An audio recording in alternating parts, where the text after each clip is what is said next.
So Nintendo just wrapped up their quarterly investor meeting, and there's a ton of new information that we have to cover from it, including Metroid Dread most likely hitting that 3 million sales mark that will make it the best-selling Metroid in the franchise ever, a big milestone officially crossed now for the Nintendo Switch in console sales, a discussion of the best-selling Switch games of all time, and the big talking point for today's video being the true next-gen Switch may indeed be backwards compatible.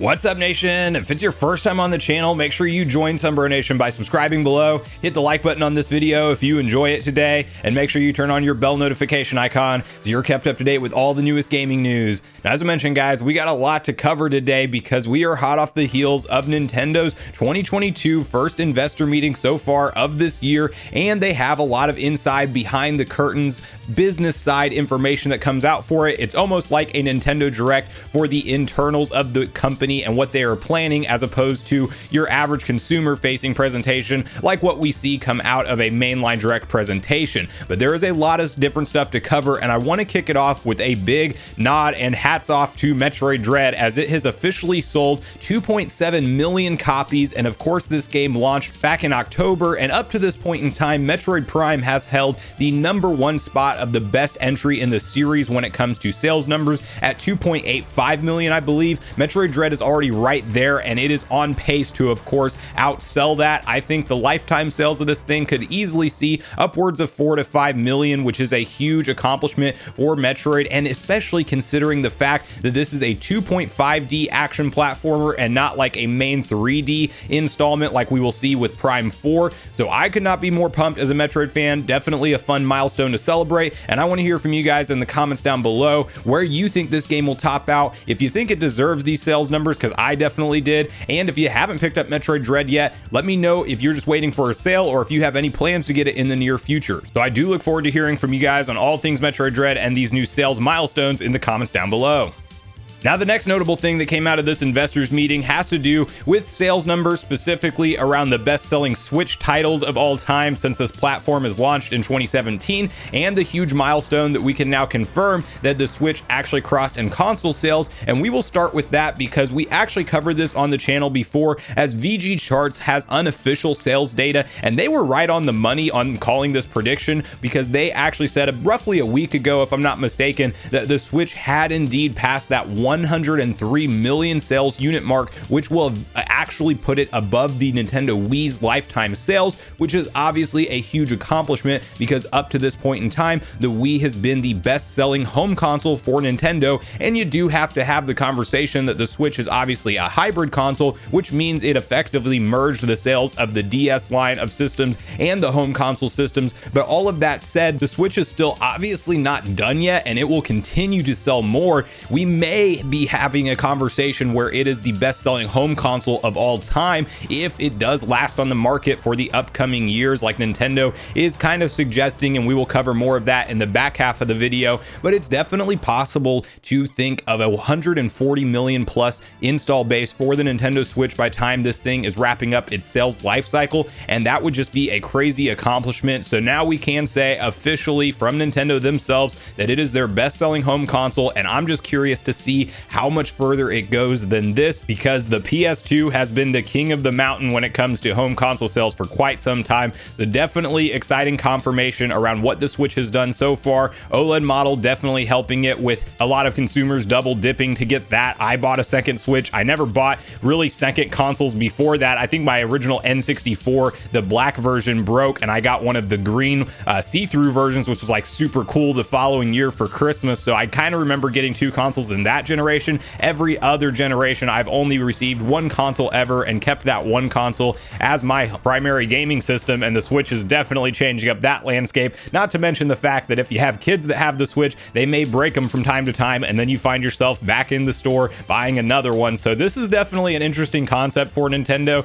and I think they're going to stick with it for quite some time, and I hope that they do, because it's definitely paying dividends for them. And then, of course, with Nintendo having their best-selling home console of all time, that goes hand in hand hand with some of the best software sales we have ever seen in Nintendo's history, as we do have to highlight the top 10 best-selling Nintendo Switch games up to this point in time. And of course, to top off our list, we have to celebrate the gift that keeps on giving for Nintendo, the originally released game in 2014 on the Wii U, then repackaged as the deluxe version with the DLC included. It is Mario Kart 8 Deluxe at a whopping 43.35 million units. If you guys wonder why it's been a while since we've seen the next Mario Kart installment, where is 9, where is 10, Crossroads, whatever they're going to call it, where is that game? Well, this one simply will not stop selling. So I may have to go to GameStop. I may have to start protesting this thing and say stop buying Mario Kart 8 Deluxe so we eventually get a Mario Kart 9 or 10. But you know, that if I have to do that, I have to do that. But if you guys would please stop buying this game, that would be fantastic. So that way we can actually get a sequel eventually, as once the sales start to dip some,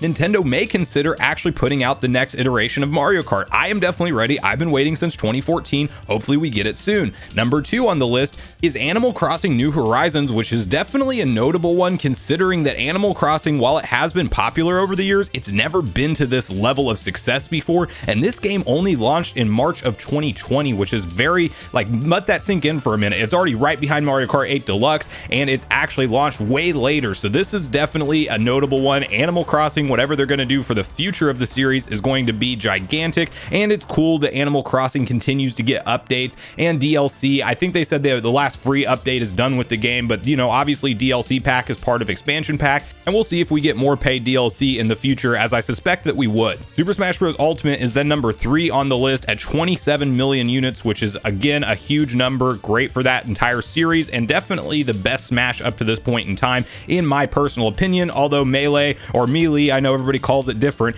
was a close second in my book, as the competitive play around that game was just next level, and I probably honestly did put more hours into Melee than any other Smash game over the course of time. But I do love to see Ultimate continue to sell well and be at the top of the charts.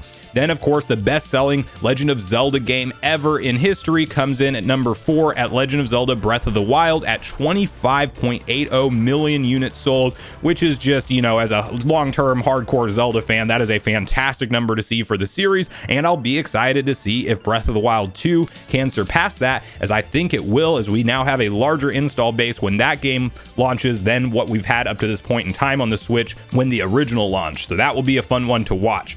Pokemon Sword and Shield coming in at number 5 at 23.90 million units, so almost 24 million for the Pokemon franchise. That's a fantastic number. Super Mario Odyssey, number 6 at 23 million.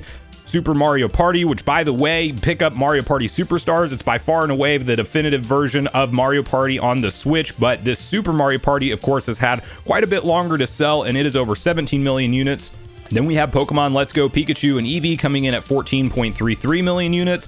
Brilliant Diamond and Shining Pearl already making its way onto the top 10 list, as this game just launched back in November, so that's kind of crazy to think about. And that is currently sitting at 13.97 million units, and that will, I'm sure, continue to sell. And then Ring Fit Adventure rounding out the top 10 list at 13.53 million units, definitely showing that that game is poised for a sequel of some sort, because I personally don't think that Nintendo expected that title to have the success it has, as it is in the top 10 conversation already. So I want to hear from you guys on what you personally think of these sales numbers, the Switch officially passing the Wii as the best-selling console of all time, home console that is, for Nintendo. And then I also want to hear from you guys on what you think of the top 10 best-selling software list, and if you think we might be talking about Pokemon Legends Arceus on that list relatively soon, because that game has come out of the gate at it's over a million, almost 1.5 million copies sold, and the game's like literally been out for a week, so that's pretty crazy in and of itself. But let me know what you guys think when it comes to all this sales information in the comments down below.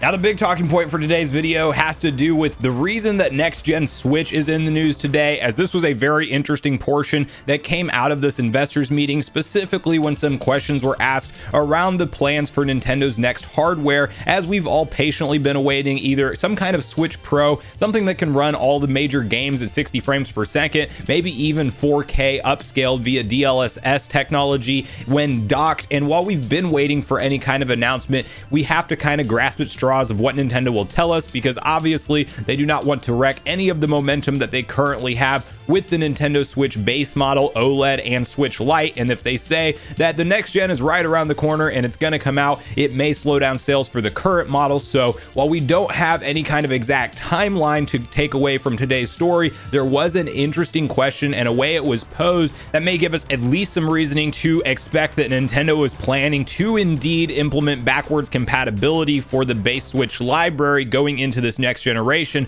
So to kick off this conversation, I do want to quickly hop over to VGC, where they have a breakdown of the translation, why this is suggested, and why it could be great news for us Nintendo fans that are experiencing a fantastic library of games on the Nintendo Switch. So let's quickly read through this together. Nintendo has reportedly dropped a possible hint at backwards compatibility for its next console. The company touched on plans for Switch's successor on Thursday. Nintendo may have indicated that its next games console will be backwards compatible with Switch games. In its latest financial results, which were published on Thursday, the company said Switch has become its best-selling home console in history. The console has shipped over 103 million units, surpassing the Wii's 101 million total, and Switch had 98 million annual playing users last year. Nintendo reportedly touched on its plans for Switch's successor during a Q&A session on Thursday, which was summarized on Twitter by Japan-based analyst and investment advisor David Gibson. The company was asked how Switch's 98 million annual players factor into its plans for its next console. Gibson paraphrased Nintendo's response, which he suggested may hint at backwards compatibility. We can then read his tweet as follows. Question: 98 million player users. How does that compare to Wii? It is important KPI and we find it meaningful plus other KPIs, but versus Wii, the functions of the Switch are very different, so comparison is not meaningful. Question, a little typo here. How think about the 98 million versus next console? Answer, and into 6 years of Switch, we are maintaining momentum. We are looking at how to expand and grow this 100 million users leading into next gen device. Sounds like next gen device will be backwards compatible. Nintendo stated last May that investment in Switch's successor had contributed to record annual research and development spend at the company. And during its previous financial results briefing in November, Nintendo said it was still internally discussing the concept and launch timing for its next gaming system. The company also said it believes the Switch is still in the middle phase of its life cycle and that it's seeking a 6 year of growth for the platform, aided by new OLED model and a diverse software lineup. So while the timing of when we may see Nintendo's next generation hit the market is still all completely up in the air, 2024 seems to be like the most logical timeline to expect any kind of new hardware. We even had an industry analyst suggest that that's whenever Nintendo would launch their next console. I don't think they necessarily know exactly what the plans are, but that does sound like a logical timeline if you look at everything up to this point in time and how their momentum will eventually start to fade some with the Switch and Switch OLED model. And whether or not we see that long rumored Pro revision, that's all up for debate and speculation, but I definitely think that it is an exciting prospect that Nintendo will most likely keep this thing backwards compatible. That's a really big key in my opinion. We saw them do that for numerous systems over the course of time. I mean, if you look back to the GameCube to the Wii of course could play GameCube games. It even had the controller port so you could use your same GameCube controllers to play them. And then you look at the Wii to the Wii U, that was also a Wii. It could function fully as a Wii. Now the Switch of course broke off from that tradition of playing backwards compatible with Wii U titles. That's why we see so many ports. And of course the Wii U was pretty much a flop in all accounts in terms of sales numbers, but it is something that I think Nintendo will want to maximize. This 98 million active users. Think about that number. It's a huge number. And I think Nintendo's not just going to cut off all of those users and say, hey, now you have to upgrade. And by the way, none of your games that you purchased over the years on the Switch will roll forward with your new Switch. I definitely think Nintendo sticks to this hybrid form factor for the foreseeable future, probably until we get into an era of gaming where streaming is like the thing to do, or maybe portable play just becomes so easily dockable via like a USB cable anywhere that maybe then everybody has a hybrid console of some sort. Like, I don't know what the future holds, but I definitely do think that Nintendo knows what they have with this hybrid console of the Switch, and it's just reassuring to basically hear that the plans sound like Nintendo will for sure support the Switch's library on whatever they have planned for the future of the console.